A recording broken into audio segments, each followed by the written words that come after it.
सदियों से मानव समाज में एक ही युद्ध होता हुआ आ रहा है, धर्म और अधर्म का युद्ध। युगों से होता हुआ आ रहा है धर्म और अधर्म का युद्ध, और इस युद्ध में जय हमेशा धर्म का ही हुआ है। आज आप लोगों को स्वागत है हमारे इस चैनल में, जिसका नाम है जस्टिस, यानी कि धर्म। और आज इस धर्म के दरबार में हम बात करेंगे the death mystery of Paralakhemundi ACF Soumyaranjan Mohapatra ji के बारे में, उनके बड़े भाई रंजन महापात्रा जी से। आइए स्वागत करते हैं रंजन कुमार महापात्रा जी का। सौम्यरंजन महापात्रा जी आपके छोटे भाई थे। 12 जुलाई 2021 के काली रात को उनके साथ हुआ क्या था?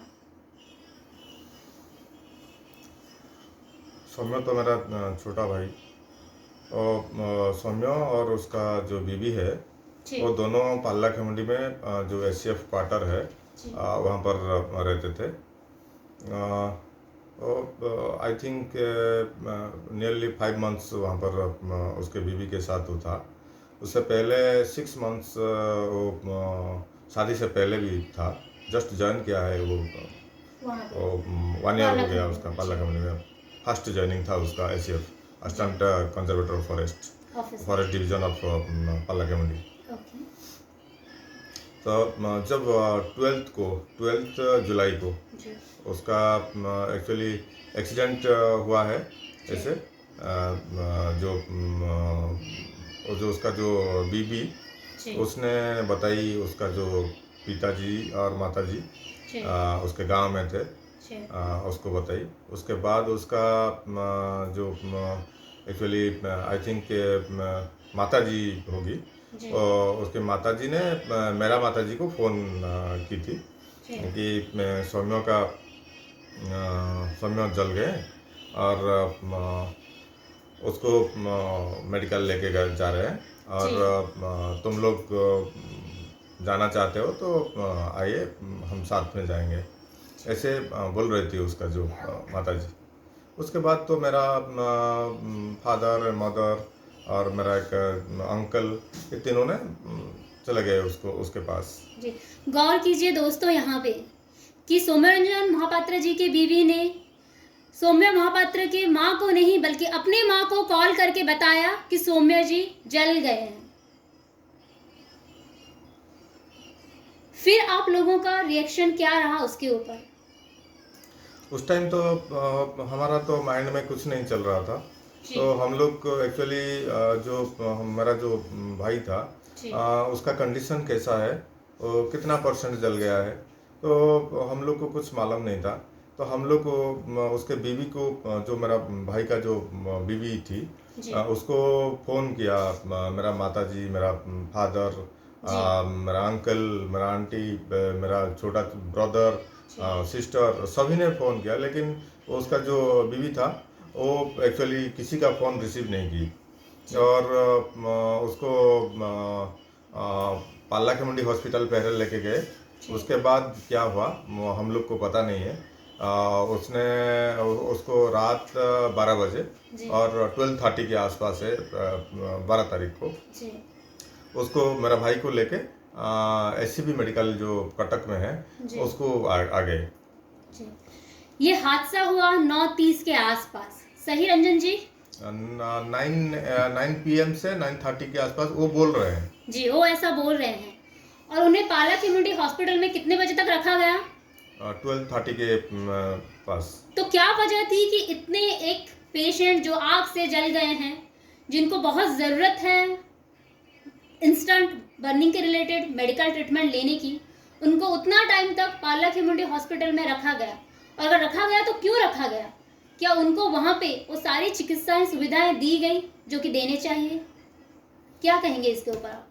देखिए, हम लोग को तो इतना पता नहीं है, लेकिन जो मेरा जो हम लोग का जो IQ है उसके हिसाब से हम लोग बोल रहे हैं कि पालाकेमुंडी मेडिकल में इतना फैसिलिटी नहीं है जी। वो भी जो डॉक्टर ट्रीटमेंट कर रहा था पालाकेमुंडी में हॉस्पिटल में जी।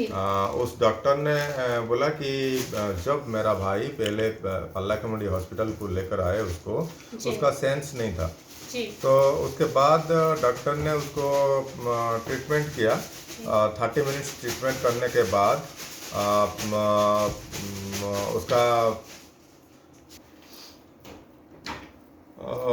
जो ट्रीटमेंट करने के बाद क्या हुआ? हाँ, 30 मिनट्स उसको डॉक्टर ने ट्रीटमेंट, पहले तो जब आया था मेरा भाई, उसका सेंस नहीं था, लेकिन डॉक्टर ने बोला है कि वो 30 मिनट्स ट्रीटमेंट करने के बाद उसको सेंस आया। वो बात भी किया, मेरा भाई ने बात भी किया, अच्छा बात भी किया।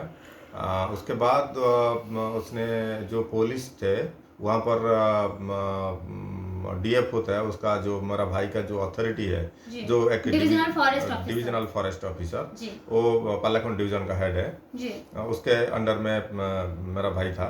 एसीएफ 3 एसीएफ थे, तो मेरा भाई भी एक एसीएफ था।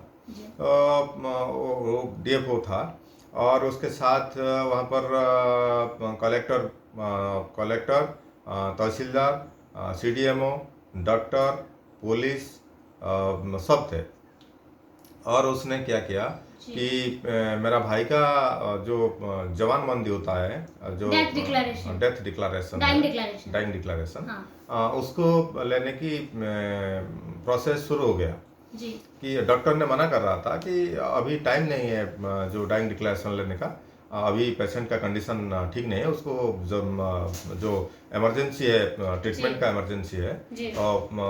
लेकिन ये जो लोग नहीं सुने, उसके बाद नहीं सुने और डाइंग डिक्लेरेशन रिकॉर्ड करने लगे। दोस्तों गौर कीजिए, यहाँ पे किसी की जिंदगी से ज्यादा इम्पोर्टेंट था डाइंग डिक्लेरेशन। क्या मकसद हो सकता है उन लोगों का जिन लोगों ने ये हादसे को अंजाम दिया है, जिनकी वजह से आज हमारे बीच एक बहुत ही सच्चे कर्मयोगी युवक एसीएफ सौम्यरंजन महापात्र जी नहीं रहे। रंजन जी, जब ये हादसा हुआ उस दिन उस कमरे में आपके भाई के साथ और कौन मौजूद थे? उस दिन मेरा जो हमारा एक्चुअली इतना तो हम लोग को पता नहीं है। हम लोग वहाँ से नियरली 600 किलोमीटर के दूर में है, गांव में थे मेरा फादर एंड मदर। मैं तो और एक प्लेस में था, यहाँ से नियरली 200 किलोमीटर के आसपास रहता था। तो जब ये एक्सीडेंट हुआ है, वो बोल रहे हैं एक्सीडेंट, लेकिन हम लोग को नहीं लग रहा है ये एक्सीडेंट। ये तो एक प्री प्लान्ड मर्डर है, और ये एक प्लान किया गया मर्डर है, और उसको अंजाम दिया गया है। वो बहुत कुछ लोग यहाँ पर इन्वॉल्व है इस केस में। तो उस दिन वहाँ पर मेरे हिसाब से उसका बीवी था, बीवी, और उसके साथ और उसको एक कुक मिला था।